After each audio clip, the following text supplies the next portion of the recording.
الله وبركاته.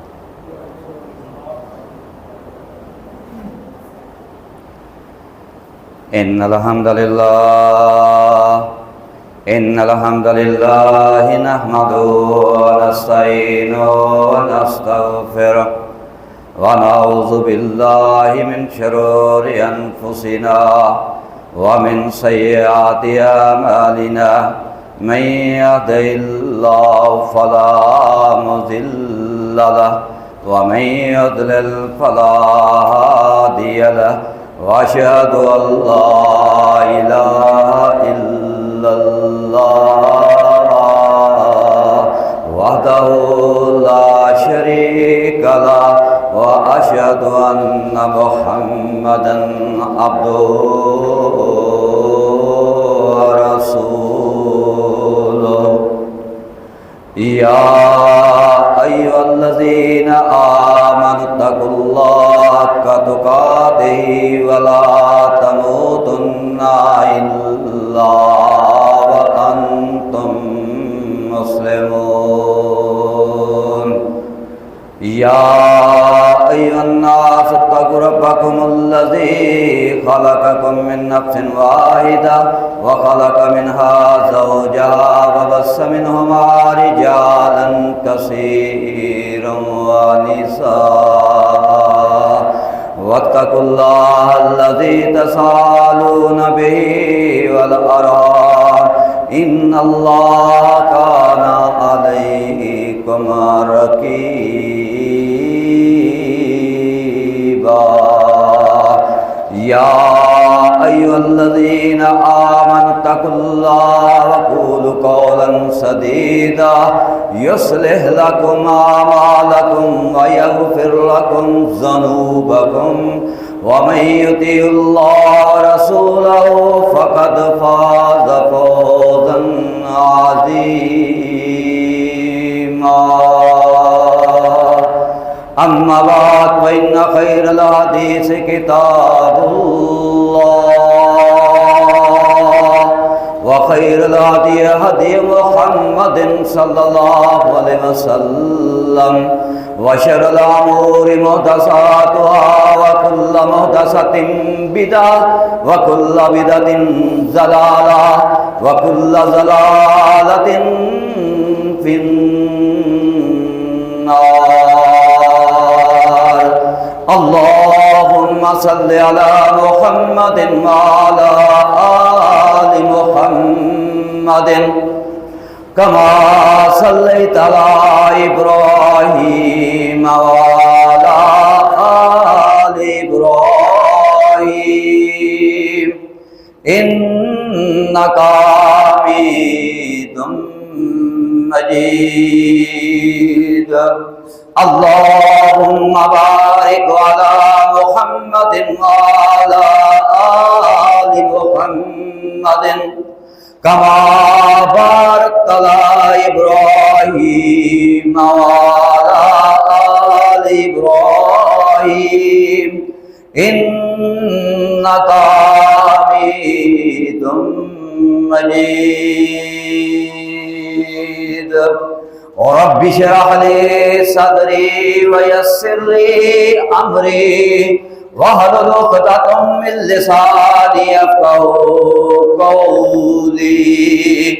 رب زدني علما.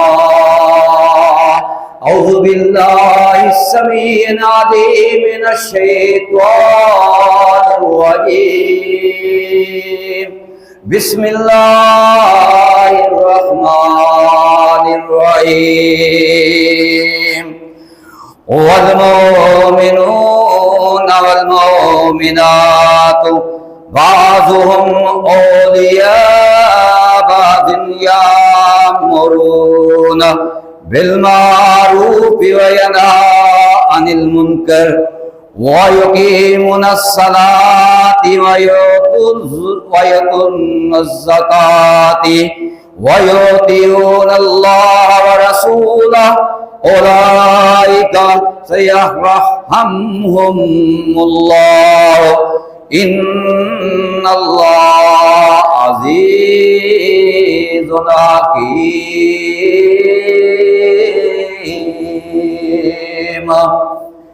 مومن مرد اور مومنہ عورتیں ایک دوسرے کے مددگار اور معاون اور دوست ہوتے ہیں، نیکی کا حکم دیتے ہیں اور برائی سے منع کرتے ہیں، نماز قائم کرتے ہیں، زکوٰۃ ادا کرتے ہیں اور اللہ اور اس کے محمد رسول اللہ صلی اللہ علیہ وسلم کی اطاعت کرتے ہیں۔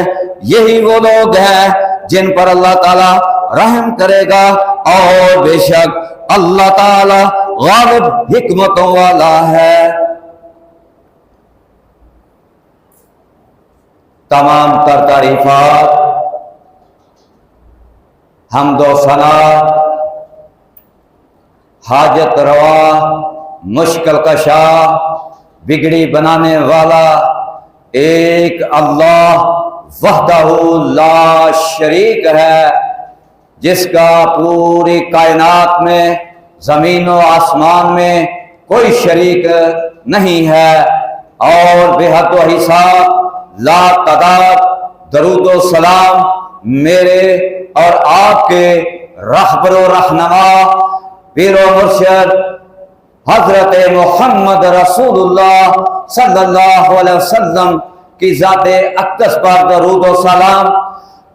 تو میرے محترم بھائیوں، ہم نے سیرت النبی صلی اللہ علیہ وسلم کا جو باب تسلسل کے ساتھ شروع کیا تھا، اس میں سے ہم نے اللہ کے نبی صلی اللہ علیہ وسلم کے اسم گرامی کے حوالے سے اور اللہ کے نبی محمد کریم صلی اللہ علیہ وسلم کے جسم اطہر کے متعلق مبارک جو جسم ہے اس کے حوالے سے، اور اللہ کے نبی صلی اللہ علیہ وسلم کے مختصر اخلاق کے حوالے سے، اور اس کے بعد ہم بڑھتے بڑھتے جو ہے سیرت النبی صلی اللہ علیہ وسلم کے جو 5 پیغام بنیادی ہیں ان کو جو محدثین نے واضح کیا اس پر آئے تھے، اس میں سے ہم نے 4 پیغام آپ بھائیوں کے سامنے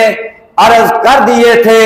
5واں شروع کیا تھا جو امر بالمعروف نہی عن المنکر کے حوالے سے تھا، تو آج ہم انشاءاللہ اس کو لے کر آگے بڑھیں گے۔ تو اللہ تبارک و تعالی سے ہم دعا کرتے ہیں کہ اللہ سبحانہ و تعالی ہمیں سن کر سنا کر آپ اللہ پاک اس پر عمل پیرا ہونے کی توفیق عطا فرمائے، اور اللہ کی رحمت اور اللہ کی توفیق ہمیشہ ہمارے ساتھ رہے۔ تو میرے محترم بھائیوں، یہ 5واں جو ہم نے جو امر بالمعروف نہی عن المنکر کے حوالے سے جو ہم نے اس کا آغاز کیا تھا، اس کے 6 نکات ہم نے بتائے تھے۔ تو آج ہم انشاءاللہ یہ 4تھا اور 5واں آپ کے سامنے عرض کریں گے، تو جس میں ہم نے پہلا سیرت نبی صلی اللہ علیہ وسلم کے اس یہ نقطے پہ امر بالمعروف و نہی عن المنکر کے فضائل، وہ فوائد، یہ ہم نے پہلا نقطہ بیان کیا تھا۔ دوسرا، امر بالمعروف جہنم سے دوری کا سبب کیا ہے، یہ چیزیں ہم نے بیان کی تھی۔ تو آگے ہم انشاءاللہ بڑھتے ہیں۔ تو میرے محترم بھائیوں، اللہ تبارک و تعالی نے ایک فرضی اعمال میں سے یہ فرض کیا امت پر کہ امر بالمعروف نہی عن المنکر، اس پر جو ہے آپ نے قائم ہونا ہے۔ اس میں سب سے بڑی دعوت ہے، کیا دعوت ہے؟ لوگوں کو برائی سے روکنا ہے اور نیکی کی طرف لے کے آنا ہے۔ یہ بہت بڑا عمل ہے اور بہت مشکل ترین یہ عمل ہے۔ جب آپ میدان میں نکلیں گے، رکاوٹیں آئیں گی، مسئلے مسائل آئیں گے، تو سب کو روکتے ہوئے جو ہے ہم نے دین اسلام کو لے کر آگے بڑھنا ہے۔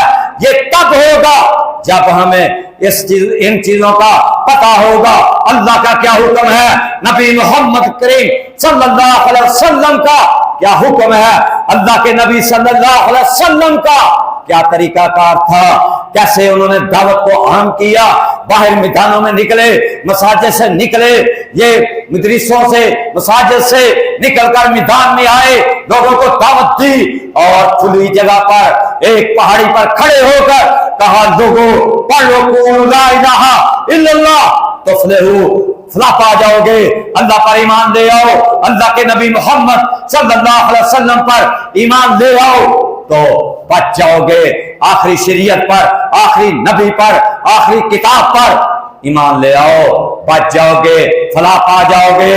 یہ اللہ سبحانہ و تعالیٰ نے یہ اپنے نبی محمد صلی اللہ علیہ وسلم کی ڈیوٹی لگائی، انہوں نے ڈیوٹی کو سر انجام دیا، مشکلات آئیں، بڑے بڑے مسائل کھڑے ہوئے، لیکن اللہ کے نبی صلی اللہ علیہ وسلم کے صحابہ اکرام ڈٹ گئے، میدان میں کھڑے ہو گئے، تو الحمدللہ پوری دنیا میں دین اسلام غالب آ گیا، دعوت پھیل چکی پوری دنیا میں، صحابہ اکرام کے دور میں یہ پوری دنیا میں یہ دعوت پھیل چکی اور لوگوں نے اس کو قبول کیا، تو وہی تسلسل کے ساتھ طریقہ کار چلنا چاہیے تھا۔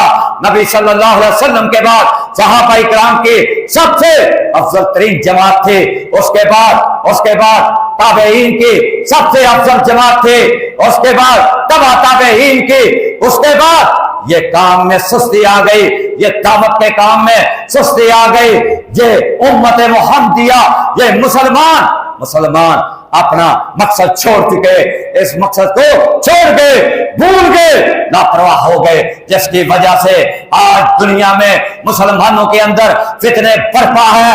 یہ دیکھیں انہوں نے مسلمانوں کو کیا کافروں نے فائدہ اٹھایا، انہوں نے یہ فائدہ اٹھایا، مسلمان بھول چکے، مسلمان گمراہ ہو چکے، اللہ ماشاءاللہ، اور مسلمانوں نے اپنا اصلی کام، اصلی مشن چھوڑ دیا۔ انہوں نے کیا کیا؟ کفر نے کیا کیا؟ کفر نے یلغاریں کی، انہوں نے مسلمانوں کو ٹکڑے ٹکڑے کر کے کیا کیا؟ آج میرے بھائیوں دیکھو، فلسطین میں ظلم ہو رہا، غزہ میں ظلم ہو رہا، کشمیر میں ظلم ہو رہا، یہ کیا ہے؟ یہ ساری دعوت کی کمزوری ہے۔ جب مسلمان ایک جماعت ہوں گے، ایک پلیٹ فارم پر ہوں گے، جب یہ جمع ہوں گے، ان کی طاقت بڑھے گی، جب نیکی کی دعوت عام ہوگی، یہ گمراہی، یہ بد ایمانی اور گناہ کمزور ہوگا۔ جب گناہ کی طرف زیادہ اکثریت جائے گی تو گناہ مضبوط ہوگا اور نیکی کمزور ہوگی۔ اس لیے میرے محترم بھائیوں، ہم یہ گزارش کرتے ہیں کہ اللہ کے دین پر آؤ، اپنے بیٹوں کو لے کے آؤ، خود بھی آؤ، بچوں کو لے کے آؤ، تاکہ اللہ کا دین قائم ہو، کھڑا ہو، دعوت عام ہو اور نیکی کی طرف آگے بڑھیں، نیکی مضبوط ہو اور بدعمالی، یہ گناہ کمزور ہو۔ یہ اسی طرح ہوگا۔ ہم نے بتایا تھا کہ اللہ سبحانہ و تعالی نے دنیا میں ہر مسئلے میں دو چیزیں ہیں، شر اور خیر۔ یہ بھی ایک شر اور خیر کے زمرے میں آتا ہے کہ نیکی کو مضبوط کرو گے، گناہ جو ہے گناہ کمزور ہوگا، جب گناہ کو مضبوط کرو گے تو نیکی کمزور ہوگی۔ اس لیے میرے محترم بھائیوں، ہمیں ضرورت ہے اس طرف آنے کی، اپنے بچوں کو لانے کی، اپنے بچوں کی اسلامی تربیت کرنی، اور اپنی عورتوں کی اور اپنے یہ سب گھر والوں کی، جس نے لا الہ الا اللہ محمد رسول اللہ صلی اللہ علیہ وسلم پڑھ لیا، اس کو دین اسلام جو حقیقی ہے، عملی میدان ہے، اس کی طرف لے کے آنا۔ عملی میدان کیا مطلب ہے؟ دین اسلام کا سب سے پہلا دروازہ کلمہ توحید ہے، لا الہ الا اللہ محمد رسول اللہ۔ جو اس دروازے میں داخل ہو چکا وہ دین اسلام، وہ دین میں داخل ہو چکا، آگے اس سے اعمال کروانے، اس کو عملی زندگی میں لے کے آنا، یہ ہے کام۔ اس پر ہمیں توجہ دینے کی ضرورت ہے۔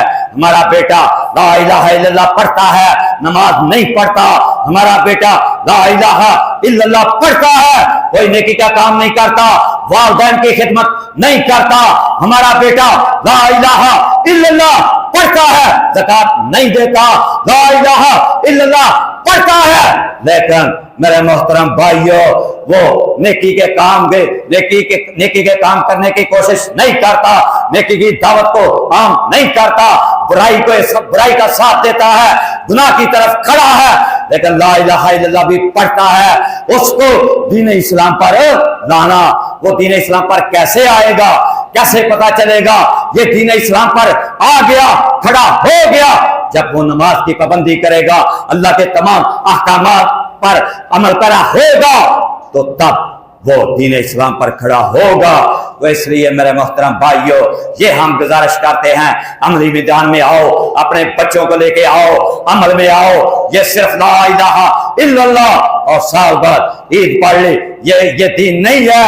دین یہ ہے کہ صبح ہو شام ہو اللہ کے نبی صلی اللہ علیہ وسلم کے طریقے کے مطابق, سنت کے مطابق زندگی جو ہے وہ بسر کی جائے, چاہے عورت ہے چاہے مرد ہے.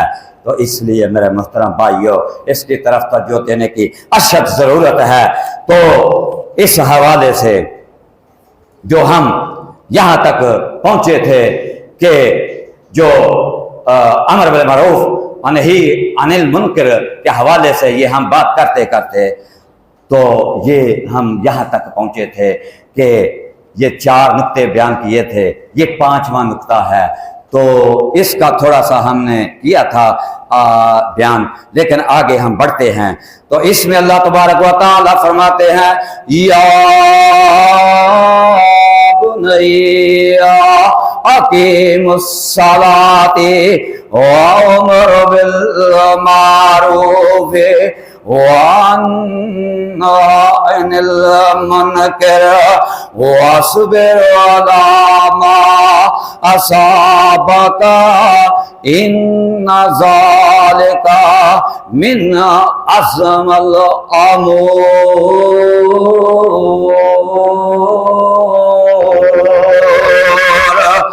ترجمہ اب یہ جو ہے میرے محترم بھائیوں یہ ہے تربیت, یہ ہے تربیت. یہ سورت یہ لقمان کی آیت ہے. حضرت لقمان علیہ السلام جب موت کے قریب ہیں, انہوں نے اپنے بیٹوں کو جمع کیا, سارے بیٹوں کو جمع کر کے کیا فرمایا, یا بنی اقیم الصلاۃ وامر بالمعروف وانہی عن المنکر واصبر علی ما اصابک ان ذالک من عزم الامور.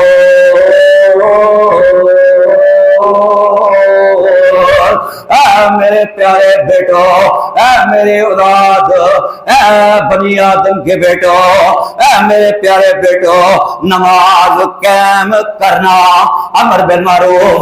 میرے محترم بھائیو ہمارا کیا نقطہ ہے, ہم یہ کیا بتانا چاہتے ہیں, امر بالمعروف کے حوالے سے ہی ہم ہر بات کریں گے. یہی ہمارا موضوع ہے, یہ سیرت نبی صلی اللہ علیہ وسلم کا یہ 5واں پیغام ہے. یہ 5ویں پیغام کے 6 نقطے ہیں. یہ 5واں نقطہ ہے, 5واں نقطہ ہے یہ. تو کیا فرماتے ہیں میرے پیارے بیٹے, نماز قائم کرنا. آگے میرے محترم بھائیو کیا فرماتے ہیں, نیکی کا حکم دینا, برائی سے منع کرنا, اور تمہیں جو تکلیف پہنچے, جو نیکی کا حکم دیتے ہوئے, نیکی کا حکم دیتے ہوئے جو تمہیں تکلیف پہنچے اس پر صبر کرنا, یہ یقیناً ہمت والے کاموں میں سے ہے. تو میرے بھائیو ہم پچھلے جمعے سیرت نبی کے حوالے سے جو ہے یہ آیت ہم نے عرض کی تھی آپ کو یہ یاد دہانی کرانے کے لیے. حضرت لقمان علیہ السلام نے اپنے بیٹوں کو جمع کر کے کیا دعوت دی. آج ہمارے بھائیوں ہم بھی سوچیں ہماری کیا دعوت ہے, ہر وقت ہماری کیا فکر ہے, ہم کیا سوچتے ہیں, ہر وقت ہم کیا سوچتے ہیں. کیا کبھی ہم نے اپنے بچوں کو جمع کیا, کیا ہم نے کبھی اپنے بچوں کو جمع کر کے کبھی کبھی پوچھا بیٹا آج کتنی نمازیں پڑھی ہیں، آپ نے قرآن پڑھا کہ نہیں پڑھا؟ یہ ان چیزوں پر توجہ کرنے کی ضرورت ہے۔ واللہ ہم نے اپنی زندگی کا نچوڑ نکالا، اللہ سبحانہ و تعالیٰ کے فرمان کو دیکھا، نبی صلی اللہ علیہ وسلم کے فرمان کو دیکھا، اللہ کی کتاب کو دیکھا، شریعت محمدی کو دیکھا، پرکھا، سمجھا۔ اللہ تبارک و تعالیٰ میں یہ ہم نے دیکھا، ہمارا یہ تجربہ ہے، جو انسان اللہ کے دین کی فکر کرتا ہے اس انسان کی تمام فکریں، تمام مسئلے جتنے بھی ہیں دنیاوی مسئلے اللہ سبحانہ و تعالیٰ اپنے ذمہ لے لیتے ہیں، اس کی ساری پریشانی اپنے ذمہ لے لیتے ہیں، اس کو پریشانی نہیں آنے دیتے۔ اس لیے میرے محترم بھائیو، یہ سب سے پہلا امر یہ طریقہ کار ہے، یہ سب سے پہلی بات ہے اللہ کے دین کی فکر کرنا۔ جب تم اللہ کے دین کی فکر کرو گے دنیا کی فکر کرنے کی آپ کو ضرورت نہیں پڑے گی۔ یہ پیسہ کہاں سے آنا ہے، یہ ہماری پریشانی کیسے دور ہونی ہے، یہ بیماری کیسے دور ہونی ہے، ان چیزوں سے آپ بالا تر ہو جائیں گے جب اللہ تبارک و تعالیٰ کی طرف رجوع کر لیں گے۔ تو اس لیے میرے محترم بھائیو، امر بالمعروف ونہی عن المنکر جو ہے اس کے حوالے سے یہ جہنم سے دوری کا ایک سبب یہ ہے، جہنم سے دوری۔ صحیح المسلم میں حدیث موجود ہے 1007، سیدہ عائشہ رضی اللہ عنہا روایت کرتی ہیں کہ رسول اللہ صلی اللہ علیہ وسلم نے فرمایا،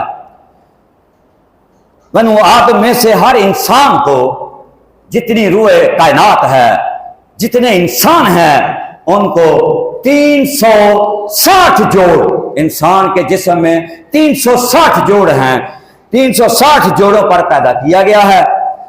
لہذا جو شخص ان کے بقدر، اللہ اکبر، یہ بہت زبردست یہ جو حدیث ہے، اس میں یہ 360 جوڑوں کا صدقہ، اس کا صدقہ نکالنا کیا طریقہ، سبحان اللہ۔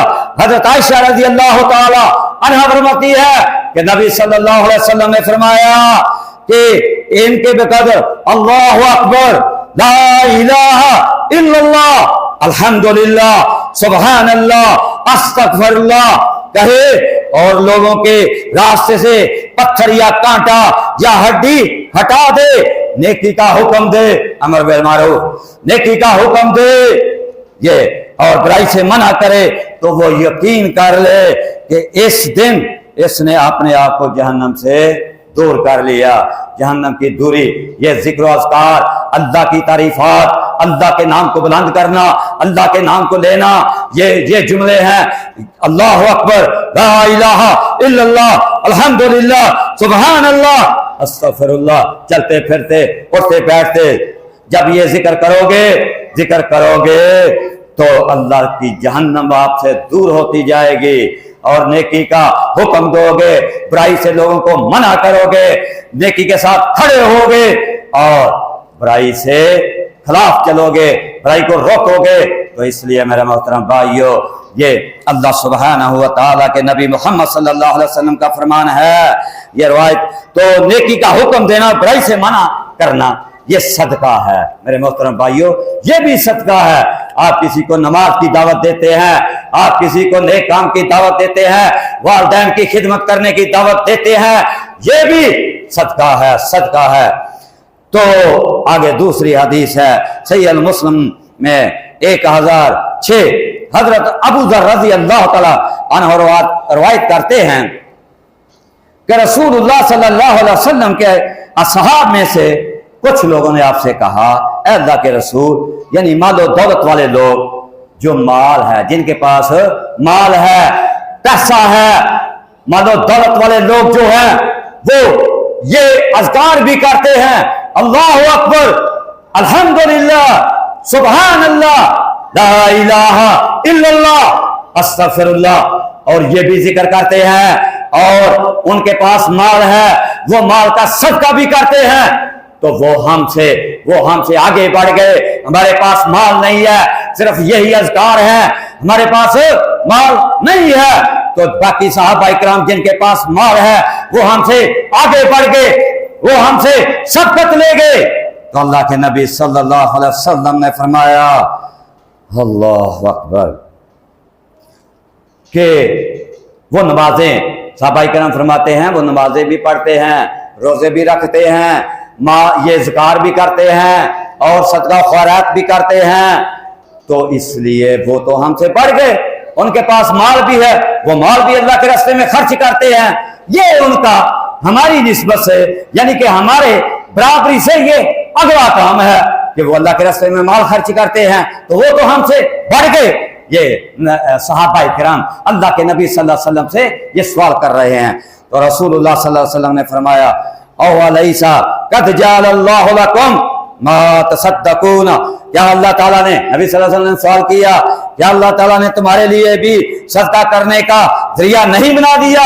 پھر آپ صلی اللہ علیہ وسلم نے فرمایا بے شک سبحان اللہ صدقہ ہے، ہر اللہ اکبر صدقہ ہے، الحمدللہ صدقہ ہے، اور ہر لا الہ الا اللہ صدقہ ہے، اور نیکی کا ہر حکم صدقہ ہے، برائی سے روکنا صدقہ ہے۔ کیا نبی صلی اللہ علیہ وسلم نے وضاحت کی؟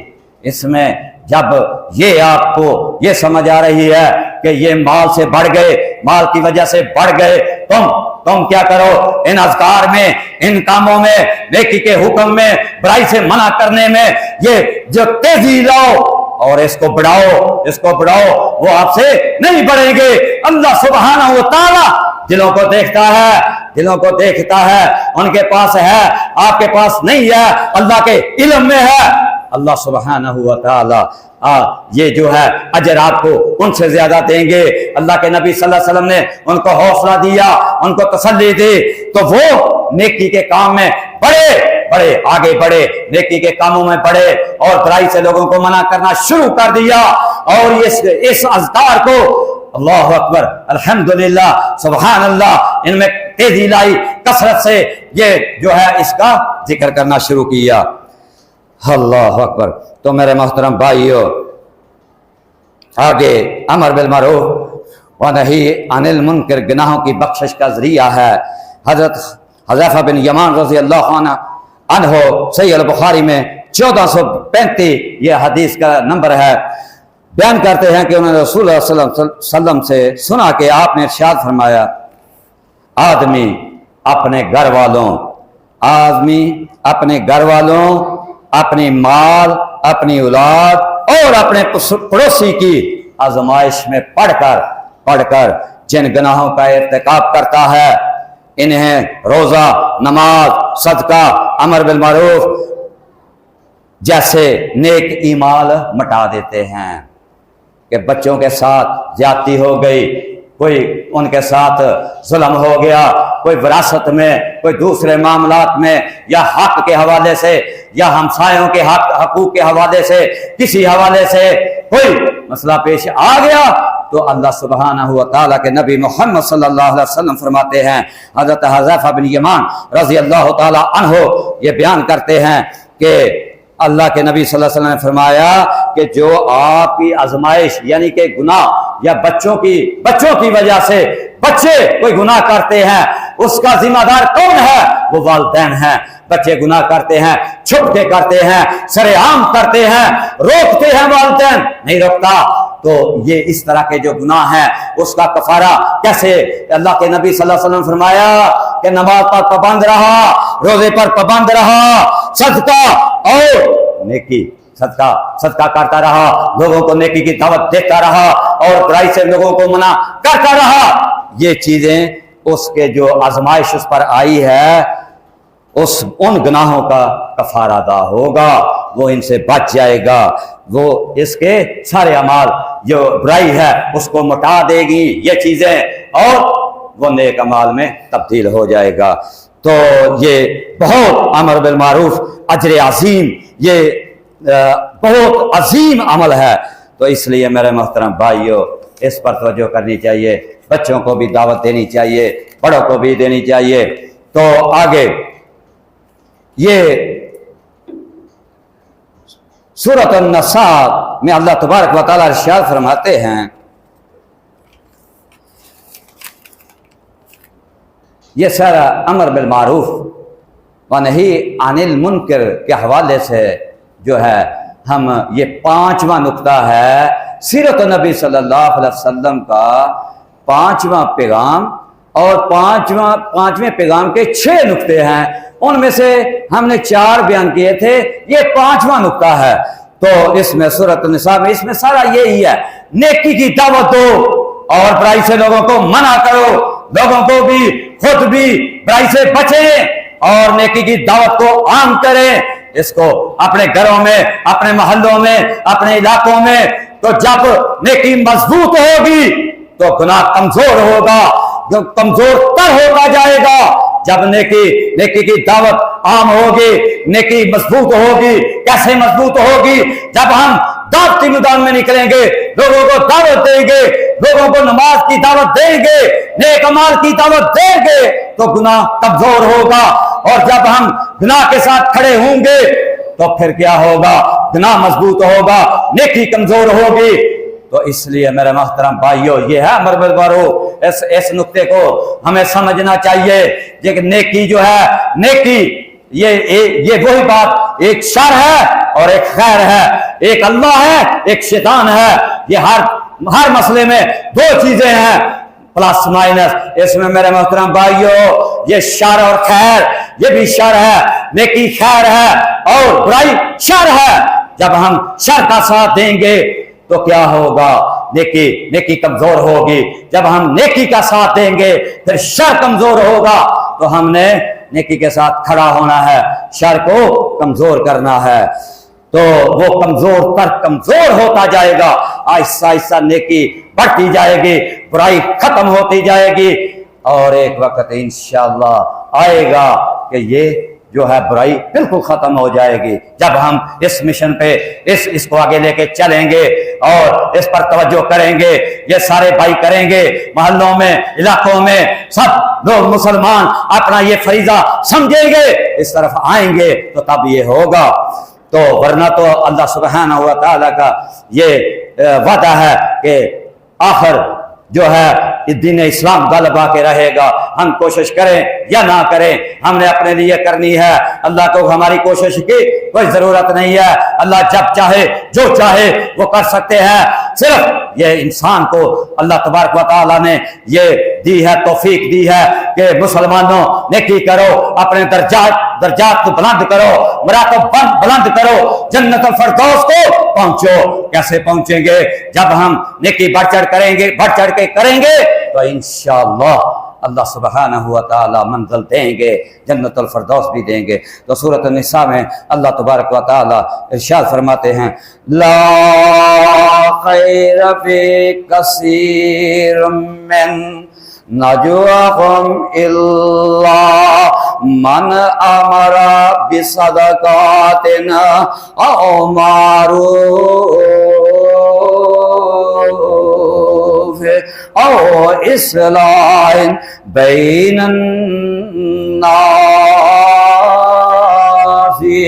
ومن يفعل ذلك ابتغاء مرضات الله فسوف نؤتيه اجرا عظيما۔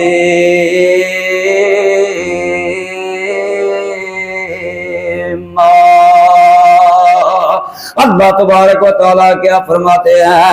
ان کی بہت سی سرگوشیوں میں کوئی خیر نہیں میرے محترم بھائیوں، ان کی بہت سی سرگوشیوں میں کوئی خیر نہیں سوائے اس آدمی کے جو صدقہ یا نیکی یا لوگوں کے مابین اصلاح کا حکم دے، اور جو شخص یہ کام اللہ کے خوشنودی کے لیے کرے گا، جو خالص اللہ کی خوشنودی کے لیے کرے گا، جو خالص اللہ کی رضا کے لیے یہ کام کرے گا، تو ہم انقریب اسے اجر عظیم عطا فرمائیں گے، تو ہم انقریب اسے اجر دیں گے، عظیم اجر سے نوازیں گے۔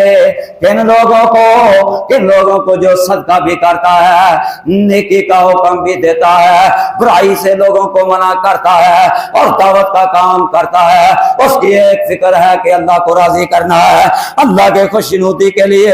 میرے محترم بھائیو، اسی ضمن میں حضرت ابو سعید الخدری رضی اللہ تعالیٰ عنہ بیان کرتے ہیں، نبی صلی اللہ علیہ وسلم نے ارشاد فرمایا، افضل الجہاد کلمۃ عدل عند سلطان جائر،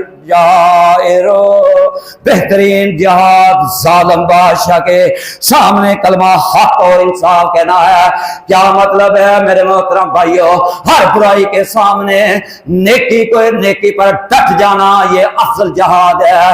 یہ اس کی تفسیر میں آپ جائیں گے تو اللہ سبحانہ و تعالیٰ اس کی وضاحت کیسے کرتے ہیں میرے محترم بھائیو، اللہ کے نبی صلی اللہ علیہ وسلم اس کی وضاحت کیسے کرتے ہیں، محدثین اس کی وضاحت کیسے کرتے ہیں۔ ہم نے صرف بادشاہ کو اس میں دے دیا میرے محترم بھائیو، نہیں، ہر برائی کے ساتھ نیکی کے ساتھ کھڑے ہو جانا، ڈٹ جانا، یہ افضل جہاد ہے۔ ایک برائی ہے، ایک چودھری صاحب ہیں، وہ برا کام کرتے ہیں، ان کو آپ منع کرتے ہیں، وہ آپ کو دھمکی لگاتا ہے، وہ آپ کے خلاف کھڑا ہوتا ہے، وہ طاقتور ہے، تم کمزور ہو، اس کے سامنے کھڑے ہو جاؤ، یہ کام غلط ہے، اس کو چھوڑو، اللہ کے دین پر آؤ۔ یہ اس بات پر کھڑے ہو جانا، چاہے وہ چھوٹا گناہ ہو چاہے وہ بڑا گناہ ہو، اس کے خلاف ڈٹ جانا، کھڑے ہو جانا، یہ ہے افضل جہاد، اس کو جہاد کہتے ہیں۔ اسی طرح پھر آگے بڑھتے جب وقت کا امیر ہوگا، وقت کا بادشاہ ہوگا، جب وہ بھی اس کا ساتھ دے گا، وہ برائی کا ساتھ دے گا، تب آپ جا کر اس کے خلاف کھڑے ہوں گے۔ یہ نیچے سے میرے محترم بھائیو، یہ نہیں ہے کہ ہمارے محلے میں، ہماری گلی میں، ہمارے ہمسائے جو ہے وہ برائی کرتے جائیں، ہمارا خیال نہیں ہے۔ جب بادشاہ وقت کا بادشاہ کوئی بات کرے، کوئی غلط بات کرے یا نیکی کے خلاف بولے تو ہم ادھر چلے جائیں، یہ ساتھ ہمسایہ ہے، اس کی ہم اصلاح نہیں کر سکے، اس لیے اصلاحی، یہ ہماری دعوت اصلاحی ہے۔ اس لیے میرے محترم بھائیو، اس کا مطلب یہ ہے کہ لوگوں کے برائی کے خلاف نیکی کے ساتھ ڈٹ جانا، یہ ہے جہاد۔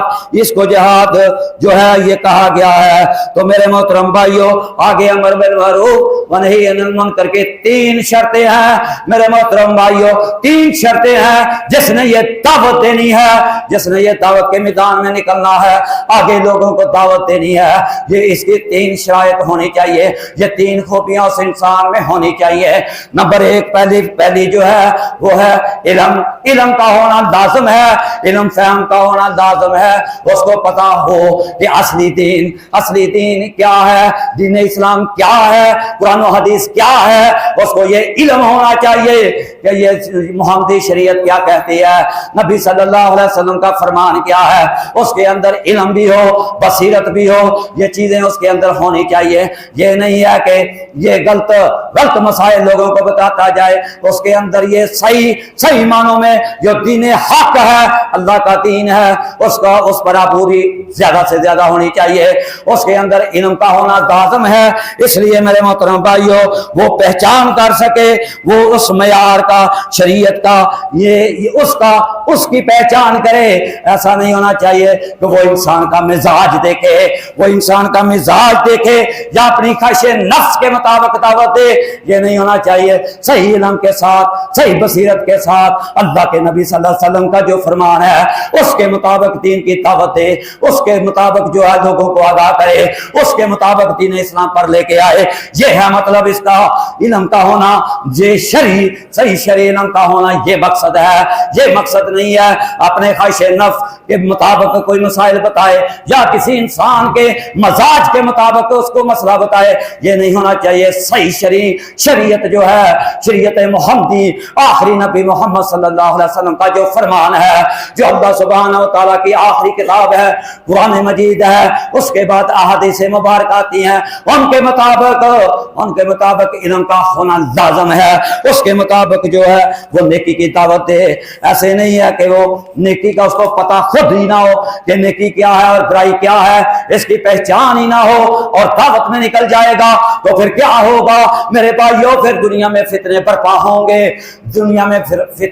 ہوں گے، آج بھی دنیا میں یہ فتنے آج بھی آپ دیکھیں ہر جگہ فتنے ہیں میرے محترم بھائیوں. کیا فتنہ ہے؟ مسلمانوں کو کفر نے کمزور کیا, مسلمانوں کو گمراہ کیا. اللہ ماشاءاللہ یہ جو ہے کفر نے اس کو کرتے کمزور کرتے کرتے میرے محترم بھائیوں آج چھوٹے چھوٹے ملکوں میں, آج چھوٹے چھوٹے خطوں میں, آج چھوٹے چھوٹے علاقوں میں یہ جو ہے کفر غالب آیا. کفر نے ظلموں پر بریت کی, ظلموں پر بریت جاری ہے اس کی. کبھی وہ فلسطین پر اس نے حملہ کر دیا, وہ چھوٹا گروہ مسلمانوں کا, وہ کفر نے یہ اندازہ لگا دیا کہ ہم جہاں مرضی مسلمانوں کو ایک گروہ کو پکڑ کے ہم اس کو چیر پھاڑ کر دے کوئی نہیں بولے گا. تو آج یہی ہو رہا ہے میرے محترم بھائیوں. غزہ میں بمباری, یہ اتنا ظلم, اتنی انسانیت اللہ کے راستے میں شہید ہو چکی. کشمیر میں دیکھیں یہ نتیجے نکلتے ہیں جب انسان گمراہی کے طرف جاتا ہے, مسلمان اپنا اصل مقصد چھوڑ کے دوسرے مسلوں پر نکل جاتے ہیں تو یہ کفر یہ فائدہ اٹھاتا ہے. تو اس لیے میرے محترم بھائیوں جب تک دین اسلام پر ہم مضبوط نہیں ہوں گے, ہم پوری امت کو نہیں جوڑیں گے, مسلمان ایک نہیں ہوں گے, تب تک ایسا ہی رہے گا. جب ہم مسلمان ایک ہو جائیں گے, ساری دنیا کے مسلم ایک ہو جائیں گے, کبھی کفر جرأت نہیں کرے گا, کبھی جرأت نہیں کرے گا. کیوں نہیں کرے گا؟ اللہ سبحانہ و تعالیٰ فرماتے ہیں جب مسلمان یک جان ہو گئے, ایک جماعت ہو گئے, میں سب مسلمانوں کے پورے دنیا کے کفر پر روک ڈال دیتا ہوں. یہ اللہ سبحانہ و تعالیٰ کا یہ وعدہ ہے کن کے لیے؟ سچے مسلمانوں کے لیے, سچے مسلمانوں کے لیے, پختہ ایمان والے لوگوں کے لیے یہ اللہ کا وعدہ ہے. میرے محترم بھائیوں ہم نے دیکھا سنا پڑا یہ 7 بندے خالص اللہ کی رضا کے لیے جہادی میدان میں نکلتے ہیں, آگے 100-200 آرمی ہے, لیکن وہ 7 آدمی, 5 آدمی, 5 کا قافلہ, 7 کا قافلہ, 9 کا قافلہ, یہ جو ہے 200 بندہ وہ ان کے اوپر روک ڈال دیتے ہیں اللہ تعالیٰ, اور وہ کامیابی کے ساتھ نکلتے ہیں. میرے محترم بھائیوں سب سے پہلی شرط علم و بصیرت کا ہونا, صحیح شرعی علم کا ہونا یہ لازم ہے. دوسرے نمبر پر میرے محترم بھائیوں دعوتی میدان میں مسئلہ یہ ہے کہ دعوتی میدان میں سب سے مشکل کام جو ہے وہ ہے اللہ تعالیٰ دعوت اللہ کا اسلوب ذکر کرتے ارشاد فرماتے ہیں سورۃ النحل میں اُدْعُ إِلَّا سَبِيلَ رَبِّكَ بِالْحِکْمَةِ وَالْمَوْعِظَةِ الْحَسَنَةِ وَجَادِلْهُمْ بِالَّتِي هِیَ أَحْسَنُ. اللہ اکبر. آپ اپنے رب کے راستے کی طرف حکمت یہ پہلی چیز. میرے بھائیو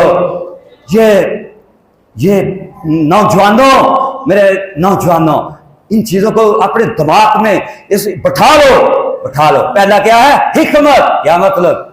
عقل استعمال کرو, اپنی عقل کو استعمال کرو, دعوتی میدان میں نکلو, اپنی عقل کو استعمال کرو, حکمت دنائی اس کو اپناؤ. اور دوسرا عمدہ نصیحت کرو. میرے محترم بھائیو آج کیا ہے کہ یہ مسائل جو مسائل ہیں جن کی ضرورت نہیں ہے, جو اختلافی مسائل ہیں ہم ان پر تنقید کرتے ہیں, لیکن یہ تقریباً 75% دین اسلام میں ایسی چیزیں ہیں جن پر پوری مسلم دنیا کا اتفاق ہے. اللہ ایک ہے, سب کا اتفاق ہے. آخری نبی محمد صلی اللہ علیہ وسلم ہے, سب کا اتفاق ہے. آخری کتاب قرآن حکیم ہے, سب کا اتفاق ہے. والدین کی خدمت کرنا سب کا اتفاق ہے. ان چیزوں کو چھوڑ کر ہم دوسری چیزوں میں پڑ گئے. نظریاتی مسئلے مسائل, سیاسی مسئلے مسائل, مذہبی مسئلے مسائل, یا ہم ان چیزوں پر آئیں. ایک اللہ کو سب مانتے ہیں, ایک اللہ کی دعوت دیں. نبی صلی اللہ علیہ وسلم آخری نبی ہے, اس کی لوگوں کو دعوت دیں. اور یہ نہ کرے یہ ہے مقصد. حکمت کے ساتھ دعوت میں کام کرنا ہے. میدان میں میرے نوجوانوں حکمت کے ساتھ دعوتی میدان میں یہ کام کرنا ہے. حکمت کیا ہے؟ جس پر اتفاق ہے, سب کا اتفاق ہے.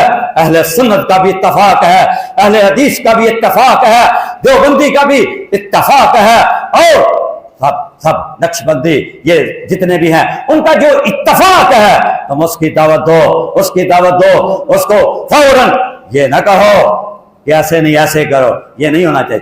دعوت جس پر اتفاق ہے اس دعوت کو عام کرو۔ جب اس دعوت کو آپ عام کریں گے تو انشاءاللہ یہ دین اسلام پر لوگ آنا شروع ہو جائیں گے، ان کو سمجھ آ جائے گی، وہ خود سمجھ جائیں گے اصلی دین کیا ہے۔ تو میرے محترم بھائیوں، جو غلطیاں ہیں، کمیاں ہیں، وہ انشاءاللہ خود بخود دور ہوتی چلی جائیں گی، وقت کے ساتھ ساتھ دور ہوتی چلی جائیں گی۔ جب وہ دین میں گھسے گا، اس میں مضبوط ہوگا، وہ اس کا ایمان تازہ ہوگا، وہ قرآن پڑھے گا، ترجمہ پڑھے گا، تفسیر پڑھے گا، اس میں شوق پیدا ہوگا، جذبہ پیدا ہوگا، تو انشاءاللہ وہ اللہ کے دین پر کھڑا ہو جائے گا۔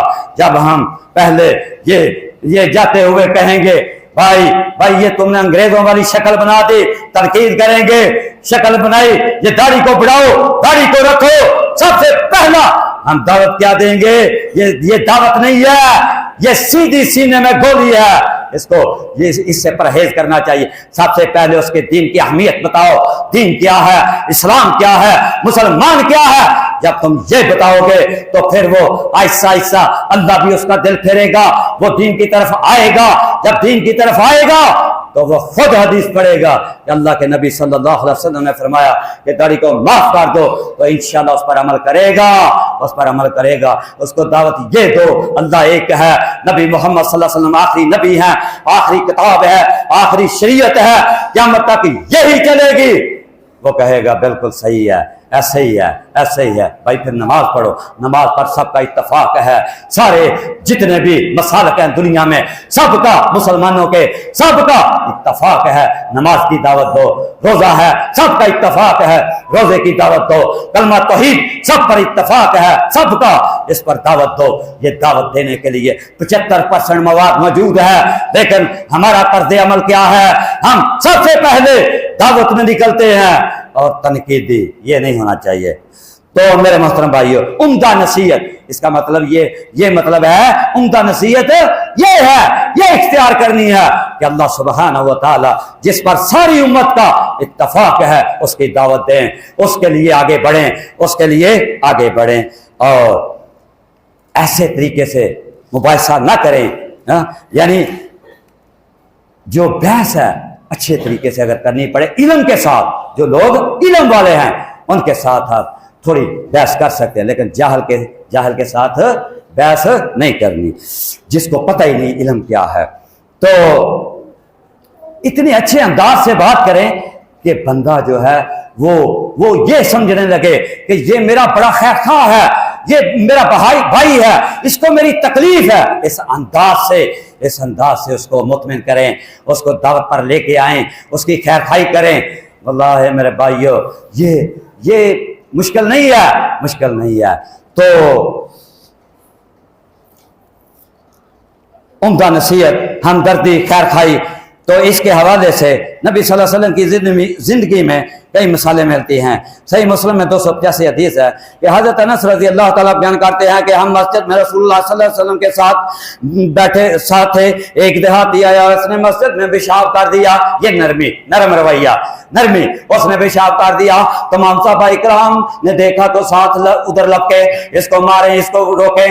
اللہ کے نبی صلی اللہ علیہ وسلم نے منع کر دیا، میرے صحابہ بیٹھ جو تشریف رکھو، اب بھی اس کو کچھ نہیں کہنا۔ جب وہ پیشاب سے فارغ ہوا تو اس کو نبی صلی اللہ علیہ وسلم نے اپنے پاس بلا لیا تو نبی صلی اللہ علیہ وسلم نے فرمایا، اے بندے، اللہ کے بندے، یہ مسجد اس لیے نہیں ہے ان میں پیشاب کیا جائے، بے حرمتی کی جائے، یہ اللہ کے دین کے لیے ہے، یہاں قرآن پڑھنا چاہیے، نماز پڑھنی چاہیے، یہاں اللہ کا ذکر و اذکار کرنا چاہیے۔ اس کی تو ان کو یہ اس طرح دعوت دے کہ اللہ کے نبی صلی اللہ علیہ وسلم نے بعد میں کیا کہا؟ فرمایا صحابہ اکرام کو جاؤ پانی لے کے آؤ، ڈول میں پانی لائے اور پانی لا کے اس جگہ کو صاف کر دیا۔